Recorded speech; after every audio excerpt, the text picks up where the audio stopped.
buenos días, Puerto Rico. Continuamos con el segmento de Joel Ventura, porque el segmento empezó hace rato. Lo que pasa es que la gente no lo sabe. Oh my God. Sí. Mire, yo tengo que decir que a mí, cuando me pasmo o cuando me río mucho, se me va la voz. Así que se me fue la voz, que la gente interprete si fue que me pasmé o me estaba riendo mucho. No, se me va la voz. Y es chévere hablar estos temas porque, o sea, de verdad, el maestro que conoce del asunto, Joel Ventura, my God. pues nos ayuda a digerir esta información cuando llega. Joel, buenos días, ¿cómo estás? Qué bueno que estás aquí, Joel. Gracias. Buenos días. Y toda la gente que nos ve por Facebook y nos escucha por la radio. Hoy vamos a estar hablando sobre la disociación, que es una de las posibles consecuencias del abuso sexual. Wow. Disociación. ¿Qué es disociación? ¿Qué significa así? Lo vamos a ayudar. Vamos a explicar ahora en breve. Hablando sobre el abuso sexual, antes habíamos mencionado que los expertos mencionan que de entre 2 y 5% de las personas que sufren abuso sexual reportan. Estamos hablando de unos porcentajes bien bajitos, aproximadamente 95% de las personas que sufren abuso sexual no lo reportan. O sea, que esos números serían una cosa increíble. Sí, son unos números ridículamente altos. Uy. Y entonces, esto no es algo nuevo. Esto habíamos mencionado antes que en la Biblia menciona un caso de esto, la hija de David, Tamar, en Segunda de Reyes 13, ella fue abusada por su hermano sexualmente. Y ella, cuando va donde su otro hermano Absalón, ¿qué es lo que le dijo? Guarda silencio, considera que es tu hermano. Wow. Estamos hablando que no es un problema nuevo. Y entonces, la disociación es un mecanismo de defensa que todos tenemos, que consiste en la desconexión entre la mente y el cuerpo o la mente y el entorno.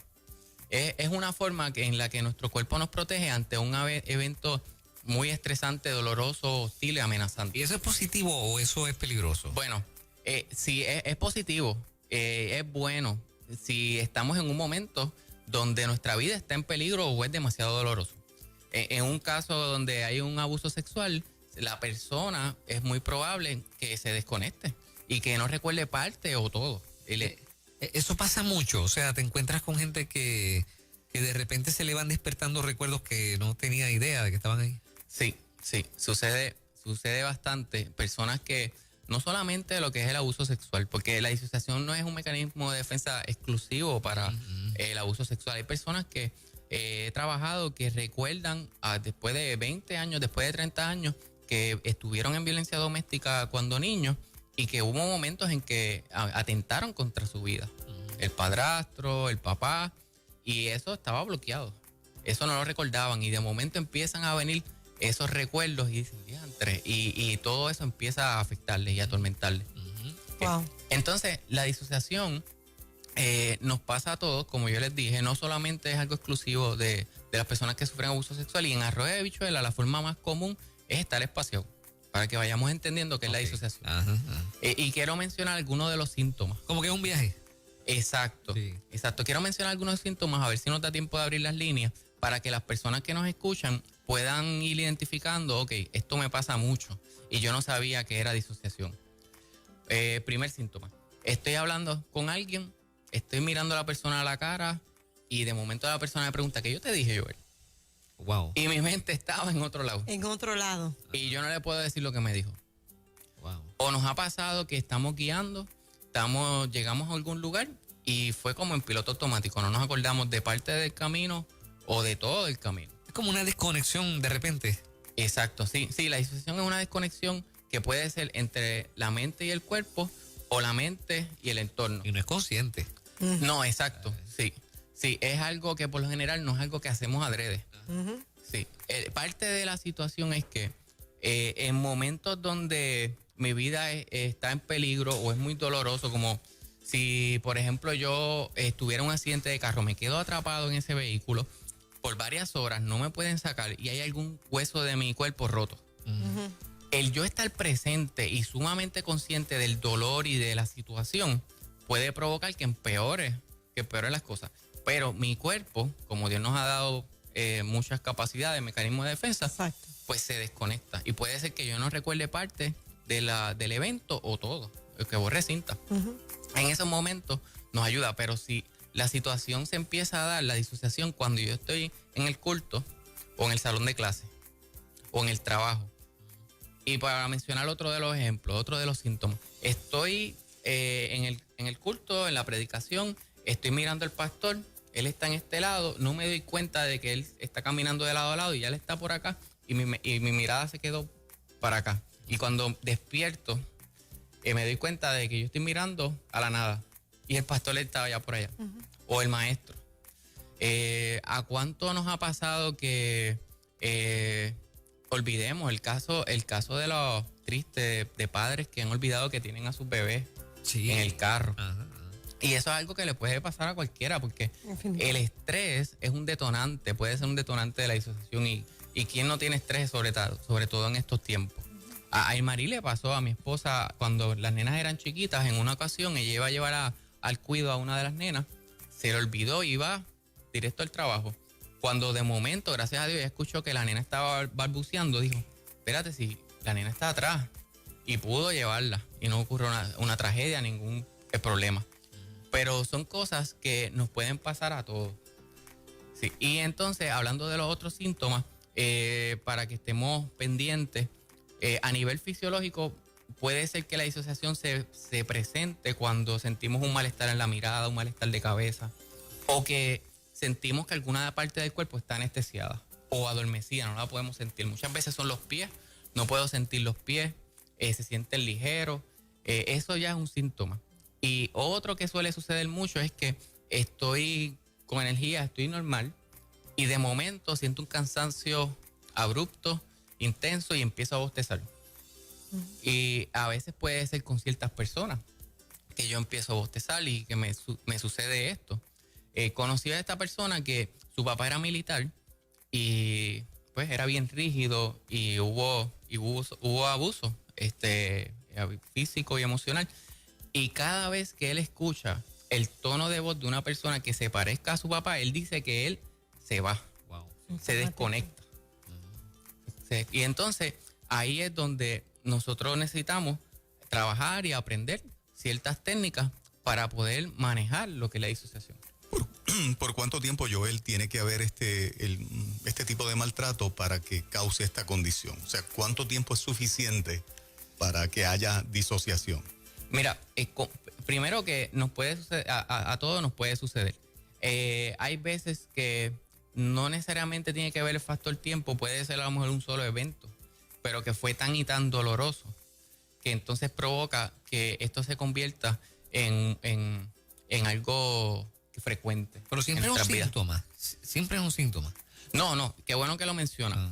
Hay veces que de tener alguno de estos síntomas se puede convertir en un trastorno que está en el DSM-5. Está el trastorno de la identidad disociativo. Y cuando ya es algo grave, cuando es algo severo, hay personas que pueden verse fuera del cuerpo. Hay personas que desarrollan otras personalidades. No sé si han visto películas como Split, donde las personas, de momento yo estoy hablando con ustedes y les digo, y tú me dices, Joel, una pregunta. Y yo digo, no, yo no me llamo Joel, yo me llamo Pedro. Y te hablo con otra voz. Son cosas que cuando hay mucho abuso de distintas formas, abuso sexual, emocional, físico, es una forma en que en la niñez, cuando no hay nadie que me proteja, uno busca una forma de protegerse ante todo. ¿Se ve más frecuente en el abuso sexual? Porque estás mencionando que se puede dar en emocional, en físico. Puede estar en todo. Estar en todo. Y de hecho, yo creo que casi todas las personas con las que yo trabajo en terapia, que muchas de ellas no han sido abusadas sexualmente, cuando yo empiezo a hablarle de estos síntomas me dicen, wow, eso me pasa casi todo el tiempo.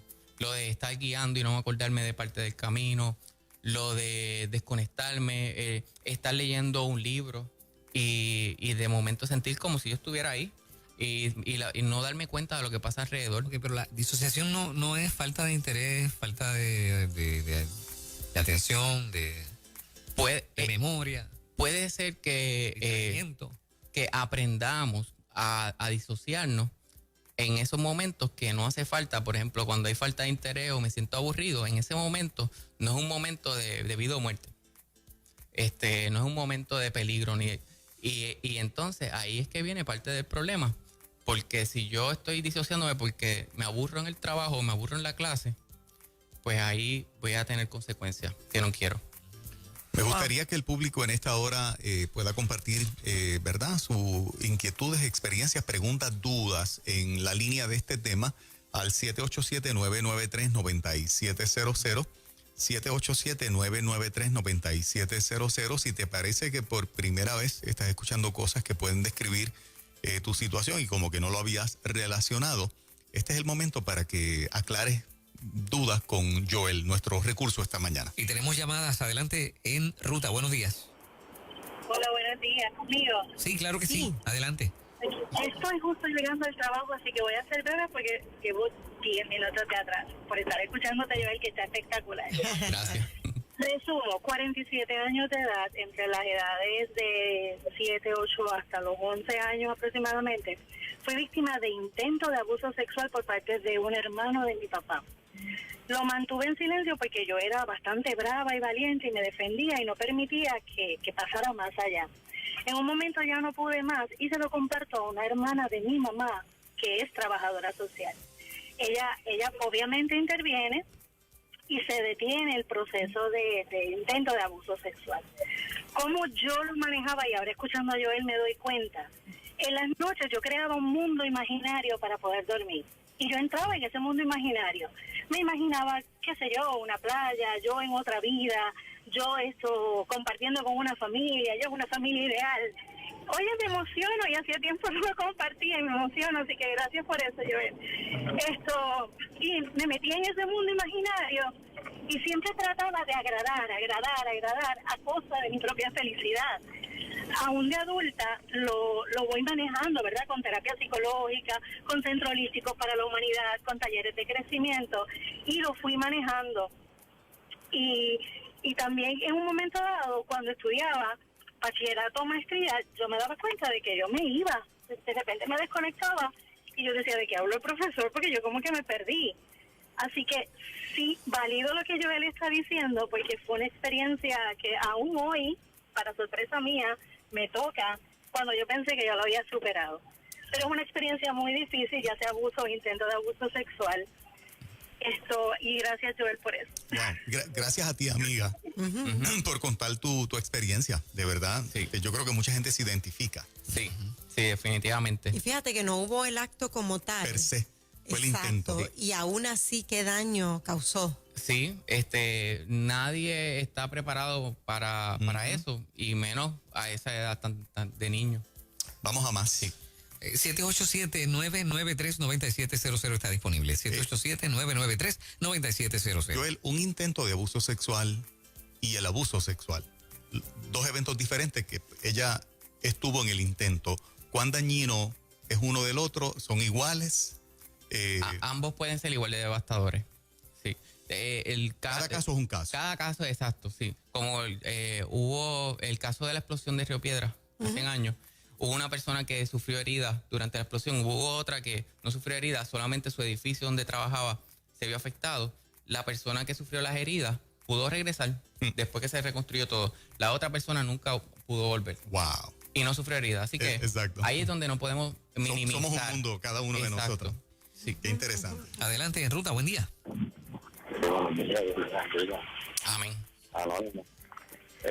Identifico mucho con lo que usted está diciendo, porque cuando pequeño pues hacía mucho bullying, y entonces yo en momentos, en lapsos, pues me iba en un viaje de cómo planificaba, cómo hacerle daño. Ahora de grande, pues después que conocí al Señor, pues esas cosas pues tratan de dominarme, pero me voy en que la palabra del Señor es más poderosa y me hace evitar esos sucesos. Sé que necesito ayuda sobre eso, pero honestamente Cristo para mí es lo que me ha aguantado de cometer un error o una venganza no deseada, inconscientemente o conscientemente, no sabría decirlo, pero las personas que hacen bullying a los demás sí afecta mucho también. ¿Qué edad tú tienes ahora, amigo? 42. 42. ¿Y el bullying fue en tu niñez? Vivo con mucho... Si alguien me hace algo, pues como que viene ese espíritu de rencor como para acecharlo o hacerle daño y eso, pero estoy en esa pelea de el yo. Wow. Porque el yo hay que dominarlo en cualquier circunstancia, porque uno no nace con eso. ¿Tu bullying fue desde niño? Sí, mi bullying fue desde niño, incluso en la escuela en una escuela en Río Piedra, me hicieron una broma como de tratar de violarme en el baño de los niños. Ajá. Y hoy día ese caballero, donde quiera que esté, yo sé que tiene una niña y de verdad que no le deseo nada malo. O sea, no le deseo nada malo porque éramos niños, éramos ignorantes y eso, pero a veces me da, tú sabes, como sí, que un flashback. enfrentarlo, tú sabes, como sí. que decirle, no sé, Sí, si haya sucedido, por qué lo hiciste o algo, pero para eso teníamos como entre 10 y 12 años. Yo le tengo una pregunta. ¿Ha buscado consejería o apoyo en esta área? He buscado apoyo, sí, en un momento dado. Ahora mismo no lo estoy buscando porque pues no he tenido el tiempo para mí. Porque él manifiesta, muchachos, según entendí, y no me gustaría que él se fuera, que a veces tiene que trabajar con su mente porque lo que la mente le dice es rencor, cóbratela. Sí. Y entonces, pues, eso es algo que es dañino. Me viene mucha cizaña, pero yo lo contrarresto con la palabra. Esa es la batalla interior. El dominar el yo con la palabra. Porque el yo es orgullo, el yo es egoísmo, el yo es ego. Sí. Y nosotros no nacimos para eso. Pero eso sí, tengo un corazón bondadoso a pesar de todo, de que todavía puedo ver una persona en la calle y verla arrollada o algo, una goma vacía o algo, y voy y le ayudo. Y ahora mismo personas que me insultan, yo guardo silencio, porque la palabra es la que me sostiene, en cuestión de que sabio es el que guarda silencio en medio de una contienda, porque a mí lo que me ha fortalecido es la palabra. Pero todavía, o sea, tú te refieres a situaciones de cuando estabas niño, pero todavía sientes que sufres bullying. A veces por el corazón, que entiendo yo, ¿verdad? La bondad de mi corazón hacia otras personas es abusado. Pero yo no vengo a hacer, nosotros no hacemos nada para recibir, sino lo hacemos con amor. Y cuando yo lo hago, aunque reciba negatividad, porque aunque siga chocando con la misma piedra, esa bondad me satisface a ser una mejor persona. Exacto. O sea, estamos hablando de o sea, el hombre es un tipo buena gente. La palabra de Dios ha jugado un papel fundamental en que él no cometa un error contra él y contra nadie. Para aquellos que dicen que la Biblia no sirve, que es un libro religioso, qué atrevida es la gente, ¿verdad? Me acuerdo de las palabras de Ricky Martin diciendo, no, la Biblia no hay que tenerla en cuenta. Y ha hecho la diferencia en la vida de este hombre, claro, en la de nosotros también. Pero fíjate cómo en lo cotidiano ayuda a alguien que fue abusado. La terapia de la palabra de Dios. Literalmente salva vidas, para choque. Sí. Total. Joel, alguien escribe acá en el WhatsApp de Nueva Vida, me sucedió en Nueva York cuando tenía 21 años. Me violaron a punta de arma de fuego. Wow. Logré escaparme, pero me rompí la pierna izquierda en 4 pedazos y al llegar al hospital olvidé hasta mi nombre, lo olvidó todo. Wow. Qué fuerte. Sí, hasta su ¿Hombre nombre. o mujer? No, una chica. Una chica. No podía decir su nombre, no recordaba ni cómo se llamaba. Sí. Es que es un mecanismo de defensa. Es un mecanismo de defensa y sí, lamentablemente hay más casos de los que nosotros creemos. Wow. Esta mañana tú, por lo menos, par de recomendaciones como profesional para aquel que está manejando, como el caballero nos los expresa, como la chica.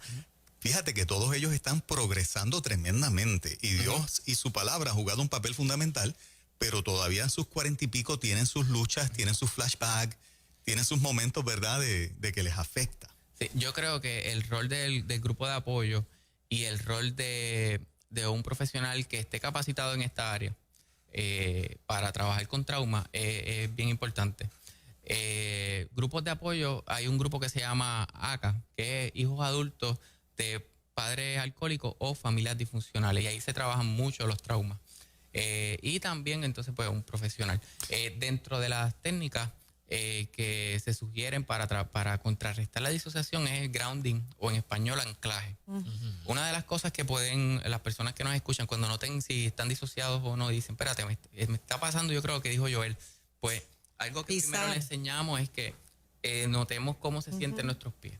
A lo mejor en ese momento de disociación puede que no lo sintamos, se sientan anestesiados o no lo sintamos para nada. Wow. Mientras ponemos nuestro enfoque en la sensación de los pies y respiramos por la nariz, botamos el aire suave por la boca, vamos viendo cómo va regresando. Si no sentimos los pies, podemos mover los dedos de los pies.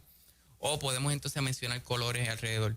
La cosa es que nuestro cuerpo en ese momento está percibiendo que algo que estuvo en el trauma está presente a través de los sentidos. Por ejemplo, en el caso del caballero, a lo mejor algún sonido, algo que está viendo, algún olor, le está llevando allá, le está llevando allá. Y con el grounding lo que hace es regresar. Exacto, regresa porque tu cuerpo está percibiendo que en este momento no hay peligro. Aunque no estés pensando en eso, te puede pasar. O sea, tú puedes estar normal manejando y de repente te fuiste. Exacto, exactamente. Okay. Y ahí entonces tú tratas de usar uno de los 5 sentidos hasta que tú notes que ya volviste. Ahí esa conexión entre tu mente y el entorno y tu mente y el cuerpo se volvió online. Siempre que tenemos situaciones de frustración, de pregunto, de impacto, ventilarlo sana. A estas dos personas que llamaron, tanto a la chica como al caballero, el haber llamado hoy a esta estación de radio sirvió como un proceso terapéutico de ventilar. Están conscientes que hay gente escuchando, están conscientes que alguien podría hasta identificarles la voz, pero el resultado final es que ventilaron y que los hace sentir mejor. Es parte de un proceso de sanar, te pregunto. Eso puede ayudar, pero hay que evaluar cada caso. Hay personas que hablar de esto puede descompensarlo y tratar de forzar a que ventilen puede ser peor. Entonces, en algunos casos es así. O sea que ventilar no todo el tiempo es beneficioso. No, exacto, no todo el tiempo es beneficioso. Entonces, ¿cómo lo haces? Si a mí me pasó algo y no lo ventilo, ¿cómo canalizo eso? Sí, ahí es donde entran terapias como la que yo trabajo, que es EMDR, donde la persona no me tiene que dar todos los detalles. Y yo puedo trabajar con que yo le digo a la persona, ok, trata de recordar este incidente y primero llevándolo en una fase de preparación, proveyéndole estrategias para poder contrarrestar y poder contener eso si se... O sea, ¿quieres decir que hay personas que no pueden ventilar todo de cantazo, pero el propósito final de un terapeuta, Joel o cualquier otro, es llevarme a que yo ventile todo, o no? No necesariamente. No necesariamente. Hay personas que pueden sanar sin tener que ventilarlo y hay terapias que proveen, que tienen técnicas para que tú puedas entonces... interesante ese detalle. Demasiado interesante. Y ahí es donde a veces podemos revictimizar o retraumatizar. Al tener esa idea de que, espérate, tienes que hablarlo. Decir todo. Tienes que hablarlo. Y entonces al hablarlo lo que hace es que se descompensa a la persona y ahí es que vienen las adicciones. Porque entonces la adicción viene a ser una forma de yo aliviarme ese dolor o yo olvidar. De salirte. Hace todo el sentido porque a lo mejor ya hay áreas que están como que comenzando a sanar y vuelves y abres la herida, ¿no? Al ventilar. Pero por otra parte, el profesional está capacitado para llevarte poco a poco y que esto no ocurra de golpe y te vayas a reabrir eso, ¿verdad? Exacto. Un buen profesional de trauma nunca va a forzar a nadie y nunca va a llevar a alguien a que entre a un lugar donde no está listo. Okay. Ahí ese es nuestro rol. Estar seguro de que la persona está lista y con herramientas para poder manejarlo.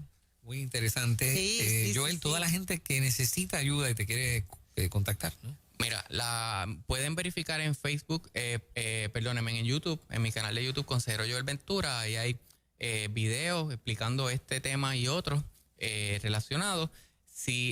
Aunque ahora mismo la agenda está llena, la oficina está llena, pueden escribirme por mensaje de texto, que es la mejor forma de contactarme, 787-518-2357. Si le urge la ayuda y yo no puedo proveérsela, le proveo algún teléfono de algún profesional. ¿Cuál fue el número? 787-518-2357 por mensaje de texto. Excelente. Gracias, Joel. Gracias a usted. Tremendo tema. Y hablando de tremendo tema, por ahí viene Edwin Rivera Manso. Eso es. También. Arriba, Puerto Rico.